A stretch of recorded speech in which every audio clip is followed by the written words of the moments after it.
Assalamualaikum warahmatullahi wabarakatuh. Kita ketemu lagi di video pembelajaran. Kali ini kita akan membahas terkait asuhan keperawatan pada anak dengan kasus hepatitis. Ya, kalau kita berbicara tentang hepatitis, eh, organ yang akan kita bahas adalah organ hepar. Ya, apa sih hepatitis? Kemudian bagaimana tanda gejalanya pada anak, bagaimana penularannya, bagaimana cara pencegahannya, kita akan bahas di video kali ini. Oke, jadi secara definisi, hepatitis itu merupakan peradangan pada hati. Kalau sudah berbicara tentang peradangan gitu ya, istilahnya itis-itis gitu ya. Jadi, peradangan pada hati yang disebabkan oleh beberapa etiologi. Bisa berupa virus, bisa berupa kelainan sistem imun tubuh, bisa karena alkohol, bisa juga karena obat-obatan tertentu, dan juga zat-zat yang bersifat racun, gitu ya. Jadi gejala yang timbul ini spesifik biasanya ya, seluruh tubuh berwarna kekuningan, kemudian sehingga pada masyarakat itu mengenalnya dengan istilah penyakit kuning. Etiologinya apa? Karena dia peradangan gitu ya. Dia penyebabnya adalah karena virus. 3 penyebab utama hepatitis adalah virus hepatitis tipe A, tipe B, alkohol, obat-obatan, juga virus C, D, dan E. Jadi ada hepatitis A, hepatitis B, C, D, dan E. Infeksi yang jarang terjadi oleh karena mononukleosis, yellow fever, cytomegalovirus, coxsackie-virus, sampai ke leptospirosis itu juga bisa menyebabkan terjadinya hepatitis. Infeksi parasit, sistosomiasis, amoebiasis, malaria, sasarannya adalah liver tetapi tidak menyebabkan hepatitis. Infeksi piogenik dan abses juga merupakan masalah gitu ya. Tuberkulosis pada liver dan infiltrasi granulomatus atau disebutnya granulomatus hepatitis, tetapi mempunyai gejala klinisnya, biokemis dan histologis dari gambaran selnya berbeda gitu ya. Itu etiologinya. Karena virus bisa karena virus tipe A, tipe B, C, D, dan E. Ya, itu intinya seperti itu. Etiologi lain dari hepatitis, jadi bisa karena konsumsi alkohol yang berlebihan. Kenapa? Karena konsumsi alkohol yang berlebihan ini bisa menyebabkan peradangan pada hati dan menimbulkan kerusakan permanen pada sel-sel hati sehingga fungsi hati akan terganggu. Jika dibiarkan, kondisi ini dapat berkembang menjadi gagal hati dan sirosis begitu. Kita tahu kalau salah satu fungsi dari hepar adalah detoksifikasi atau mengeluarkan racun-racun. Nah, kalau terus-menerus diberikan racun berupa alkohol, kerjanya lama-lama menjadi payah atau menjadi capek si hepar tadi. Lama-lama menjadi rusak dan terjadilah kegagalan hati, begitu ya. Etiologi lain, obat-obatan tertentu, penggunaan obat-obatan yang melebihi dosis dan paparan racun juga dapat menyebabkan peradangan pada hati. Kondisi ini disebut toksik hepatitis. Atau penyebab lain karena penyakit autoimun. Sistem imun tubuh secara keliru menyerang sel hati sehingga menimbulkan peradangan dan kerusakan sel. Nah, ini kalau berbicara tentang autoimun, kondisi yang terjadi adalah yang seharusnya imun tadi melindungi tubuh, begitu ya.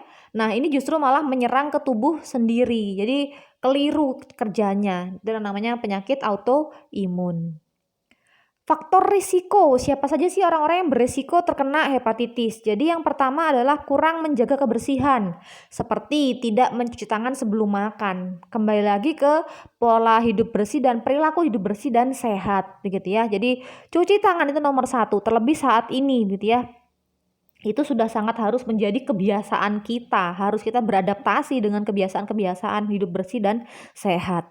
Mengkonsumsi makanan yang terkontaminasi virus hepatitis atau makanan yang tidak dimasak hingga matang. Nah, ini juga penting untuk diperhatikan, jangan terbiasa makan makanan yang mentah atau makan makanan yang setengah matang, begitu ya. Karena kita nggak tahu nih ada virus apa atau bakteri apa yang hidup di dalamnya, begitu. Berbagai penggunaan barang pribadi dan jarum suntik dengan orang lain, berbagi handuk, saling meminjam dan lain sebagainya. Kemudian pemakaian jarum suntik yang bergantian itu pada pada pengguna penyalahguna narkoba. Melakukan hubungan seks tanpa kondom dengan penderita hepatitis akibat infeksi virus. Ini juga bisa menular lewat hubungan seks. Memiliki penyakit infeksi akut dan kronis, memiliki penyakit autoimun, memiliki riwayat hepatitis dalam keluarganya, kemudian sering menerima transfusi darah, terutama bila darah yang didonorkan tidak melalui pemeriksaan ketat atau alat yang digunakan tidak bersih, gitu ya. Itu beberapa faktor risiko yang dapat menyebabkan hepatitis. Kemudian secara epidemiologi, virus hepatitis tipe A terjadi oleh karena kontak fekal oral, darah dan sekret lain yang infeksius. Nah, kalau yang ini merupakan foodborne epidemic, terutama di negara berkembang. Jadi banyak sekali kejadiannya hepatitis A di negara-negara berkembang. Secara sporadis terjadi karena kontak person to person, ya. Jadi antar penularannya dari orang ke orang. Kalau virus B terjadi karena parenteral biasanya akibat penggunaan jarum suntik yang bergonta-ganti, kemudian transfusi darah begitu ya. Kemudian cuci darah, renal dialisis itu juga bisa kalau alat yang digunakan digunakan secara bergantian. Akan tetapi saat ini sudah satu pasien satu alat. Kemudian non parenteral juga dapat terjadi misalnya oleh karena seks intercourse tadi ya, hubungan seksual yang dilakukan secara tidak aman. Tidak aman kenapa? Tidak tahu status kesehatan si partnernya bagaimana, dia punya penyakit apa tidak tahu begitu. Kemudian masa inkubasinya kalau virus tipe A 2-6 minggu, kalau virus B itu 6-25 minggu. Hepatitis A sering terjadi pada anak-anak dan orang yang lebih muda. Nah, ini dia klasifikasinya. Tadi ya kalau kita sudah berbicara tentang etiologinya, ada virus tipe A, B, C, D, dan E. Itu di mana bedanya? Kalau virus hepatitis A merupakan penyakit endemis di beberapa negara berkembang, bersifat akut, penularannya melalui fekal oral. Sumber penularannya umumnya terjadi karena pencemaran air minum, makanan yang tidak dimasak, makanan yang tercemar, sanitasi yang buruk, dan personal hygiene yang rendah. Itulah kenapa tadi banyak terjadi di negara yang berkembang begitu ya, karena memang dari segi faktor sosial ekonominya juga masih dapat dikatakan masih belum semodern negara yang berkembang atau negara maju begitu. Kemudian hepatitis B, virus hepatitis B dari golongan virus DNA. Masa inkubasinya 60-90 hari. Penularan vertikal 95% terjadi pada masa perinatal. Nah, pada saat persalinan, dan 5% intrauterin. Penularan horizontal melalui transfusi darah, jarum suntik yang tercemar, kemudian pisau cukur, pembuatan tato, kemudian transplantasi organ. Itu juga bisa menularkan hepatitis B. Hepatitis C, ini penyebabnya adalah karena sirosis dan kanker hati. Etiologinya virus hepatitis C, ini termasuk golongan RNA, begitu ya. Beda dengan yang hepatitis B tadi, dia tergolong virus yang tipenya DNA. Masa inkubasinya 2-24 minggu. Penularannya melalui cairan darah, cairan tubuh, gitu ya. Penularan pada masa perinatalnya sangat kecil. Melalui jarum suntik, transplantasi organ, hubungan seks juga dapat menularkan tetapi presentasinya kecil. Kemudian hepatitis D ini jarang ditemukan tetapi tergolong yang paling berbahaya begitu ya. Disebut sebagai virus delta. Virus ini memerlukan virus hepatitis B untuk berkembang sehingga hanya ditemukan pada orang yang telah terinfeksi virus hepatitis B. Jadi hepatitis D ini kelanjutan dari hepatitis B yang tidak ditangani dengan baik atau ditangani dengan tepat begitu ya. Berkembanglah menjadi hepatitis D. Kemudian yang terakhir adalah hepatitis E, dikenal sebagai hepatitis non-A non-B. Etiologinya virus hepatitis E termasuk virus RNA, gitu ya, sama seperti yang C tadi. Masa inkubasinya 2-9 minggu, penularannya melalui fekal oral dengan didapatkan IgM dan IgG anti HIV pada penderita yang terinfeksi. Belum ada dilakukan pengobatan antivirus. Pencegahan dapat dilakukan dengan menjaga kebersihan lingkungan, terutama kebersihan makanan dan minuman. Sehingga intinya adalah sebenarnya inti dari segala masalah penyakit itu terletak pada perilaku hidup bersih dan sehat. Minimal saya bilang. Kita harus terbiasa dengan perilaku cuci tangan, gitu ya. Jadi sebelum makan cuci tangan, setelah makan cuci tangan, sebelum menyentuh balita cuci tangan, setelah dari kamar mandi cuci tangan, begitu ya. Jadi semakin sering cuci tangan itu juga semakin banyak juga dapat dikatakan semakin banyak apa ya, calon-calon bakteri atau virus di tangan yang bisa kita hilangkan gitu. Nah, ini secara web of caution-nya jadi bisa karena virus, bisa karena non-virus. Kalau virus tadi mulai dari A, B, C, D, dan E. Kalau yang non-virus tadi bisa karena alkohol, bisa karena drug induce atau obat-obatan, atau karena penyakit autoimun gitu ya. Sehingga masalah keperawatan yang bisa muncul antara lain kelebihan volume cairan ketika dia muncul asites atau penumpukan cairan pada abdomen. Kemudian ketidakefektifan pola nafas ketika tadi asites menekan ke diafragma dan rongga pernafasan gitu ya. Kemudian ketidakseimbangan nutrisi, kerusakan integritas kulit, nyeri itu juga bisa muncul pada kasus hepatitis. Manifestasi klinisnya gitu ya. Jadi banyak orang gitu ya yang hidup dengan hepatitis tapi mereka tidak tahu kalau mereka punya hepatitis karena memang tidak memeriksakan status kesehatannya ke fasilitas kesehatan. Tanda gejala yang dapat muncul fatigue gitu ya, orangnya kayak gampang capek, gampang lemes gitu, kemudian nausea, mual muntah, kemudian demam yang sedang, kemudian ikterus atau yellow skin, jadi kulitnya berwarna kuning, di area sklera mata juga kuning gitu ya, nyeri pada area perut dan juga urinnya biasanya juga berwarna gelap gitu. Kemudian ada lagi nyeri pada area perut ya, kemudian nausea vomiting, kekurangan atau kehilangan berat badan. Kulitnya yang gampang mengelupas atau gampang rapuh gitu. Itu juga masuk ke manifestasi klinis dari hepatitis. Nah, ini kalau dilihat dari sel heparnya sendiri gitu ya. Kalau sel hepar yang sehat, dia harusnya halus gitu ya. Kalau kita lihat hati sapi atau hati ayam yang normal begitu, dia harusnya halus, secara jaringan juga tidak muncul bintil-bintil atau muncul jaringan-jaringan baru. Itu yang hepar yang sehat. Nah, kita bisa ketahuan nih, kita bisa lihat perbedaannya antara sel hepar yang kronik hepatitis, yang serosis, dan juga yang karsinoma. Itu semakin lama juga semakin rusak sel heparnya. Nah, ini gambar yang sebelah kiri adalah asites gitu ya, sampai gurat-gurat pembuluh darahnya terlihat. Itu terlihat sekali warnanya kuning gitu ya, spesifik ciri khas pada hepatitis. Kemudian yang di sebelah kanan adalah gambar sel hepar yang sudah rusak atau sudah terkena penyakit. Jadi harusnya dia mulus, katakan begitu, dia muncul jaringan-jaringan baru di dalamnya begitu. Kemudian ini kalau dari wajah gitu ya, penampakannya dia memang spesifik kuning, terlihat kuning. Bisa dilihat di area wajah atau di mata atau di ujung-ujung jari begitu. Ikterus atau jaundice.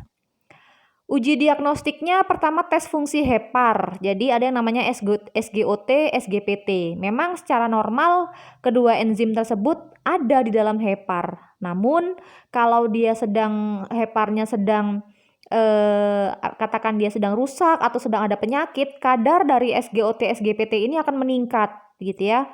Perlu diingat, tes fungsi hepar ini tidaklah spesifik untuk menentukan penyebab hepatitis saja. Jadi banyak kondisi penyakit yang juga terkait dengan tes fungsi hepar ini, SGOT, SGPT, untuk melihat fungsi dari si heparnya gitu ya. Dia normalnya memang ada di dalam darah. Cuma kadarnya dia ketika dia kadarnya meningkat, harus curiga ada apa ini di hepar gitu ya. Jangan-jangan heparnya sudah mulai capek bekerja atau capek secara fisiologis sehingga kadar dari SGOT, SGPT ini bisa meningkat. Kemudian pemeriksaan yang berikutnya adalah antibodi virus hepatitis. Bertujuan untuk menentukan keberadaan antibodi yang spesifik untuk virus hepatitis A, B, dan C. Ya, ketika seorang terkena hepatitis akut, tubuh biasanya akan membentuk antibodi spesifik untuk memusnahkan virus yang menyerang tubuh.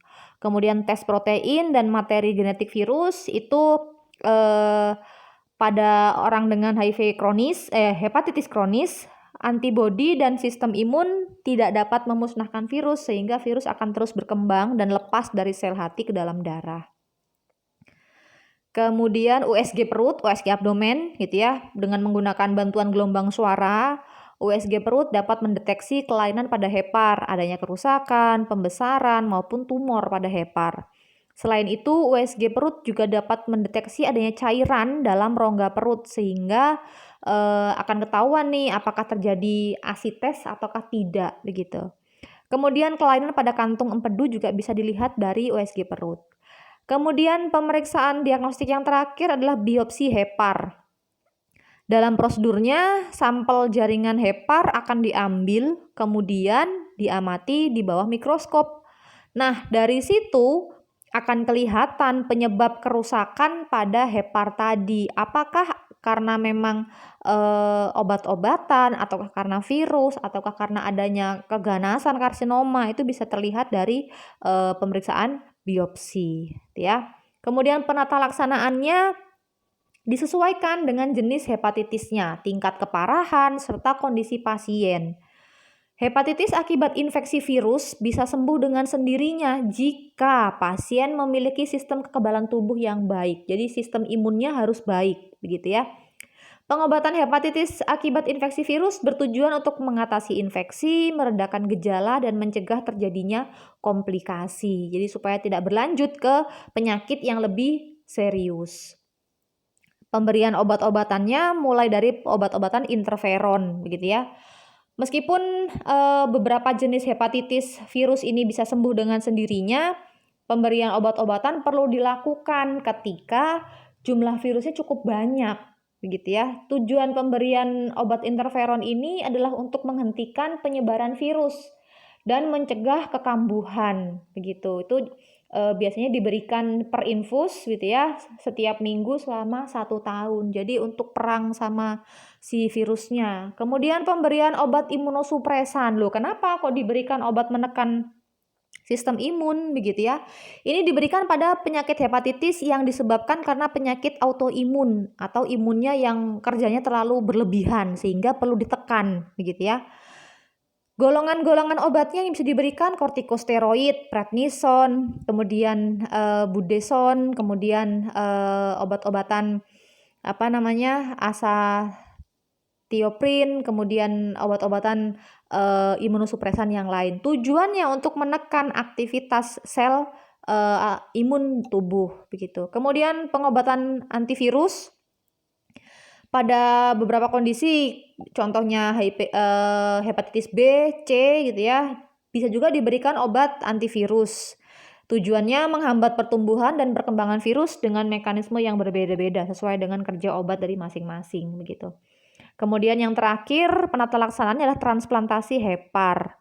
Bila hepatitis sudah menyebabkan kerusakan yang cukup parah kepada hepar misalnya,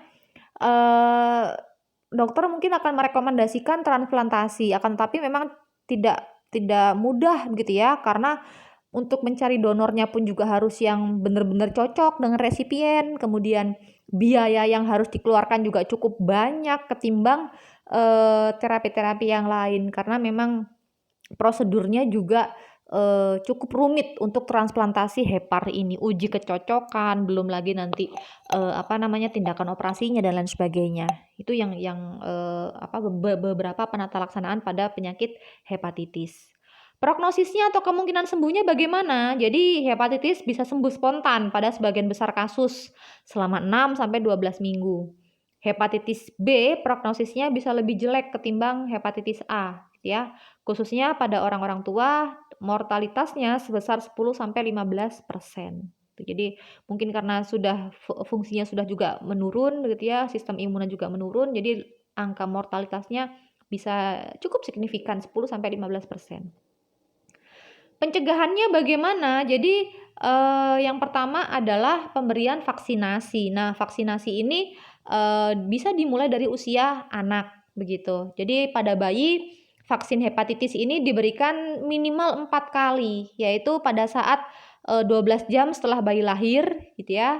Kemudian diberikan lagi pada usia 2, 3, dan 4 bulan. kemudian diberikan booster atau imunisasi tambahan lagi disarankan pada usia 19 tahun begitu. Kemudian perilaku hidup bersih dan sehat, cuci tangan dengan air mengalir dan sabun, kemudian jaga kebersihan makanan.